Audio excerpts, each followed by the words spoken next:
السلام علیکم ورحمۃ اللہ وبرکاتہ۔ ویلکم ٹو تعلیم ود امامہ۔ غازی خیبر علی المرتضیٰ شیر یزدہ وارث مصطفیٰ، شجاعت ہو تو علی جیسی ہو، جو جھکے نہ کفر کے سامنے کبھی۔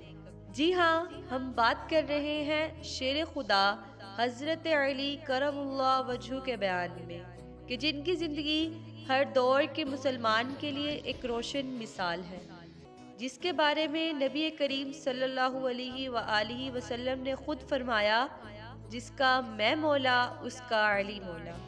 مولاد کعبہ حضرت علی، جو بچپن سے ہی آپ علیہ الصلوۃ والسلام کے پروان چڑھی، جس نے ہجرت کی رات اپنا آپ نبی کریم صلی اللہ علیہ وآلہ وسلم کی جگہ سلا دیا، جس کا نام آتے ہی شجاعت، علم، وفا اور عدل کا نور دل پر اترتا ہے۔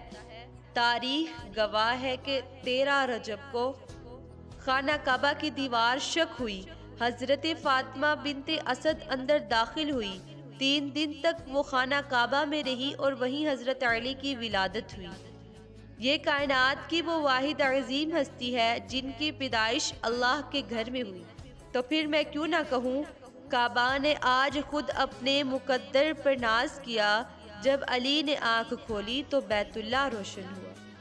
آج وہ چاند نمودار ہو گیا کہ جس کے آنکھ کھلتے ہی سب سے پہلے رخ مصطفیٰ کو دیکھا، جس نے کائنات میں شیر خدا، داماد مصطفیٰ، سرداران جنت کے بابا، خاتون جنت کے ہم سفر، حیدر کرار، مولا علی کرم اللہ وجہ کریم کے نام سے پہچانا۔ علم کا روشن دروازہ، ہدایت کا منبع، عدل کو جس سے پہچان ملی، انصاف نے جس سے مانپنا سیکھا، جس نے قیامت تک کے لیے اس ایک فرمان کے ذریعے دریائے عدل کو کوزے میں سمو دیا کہ کفر کا نظام تو چل سکتا ہے، ظلم کا نہیں۔ آپ علیہ الصلوۃ والسلام نے فرمایا، علی کو دیکھنا بھی عبادت ہے۔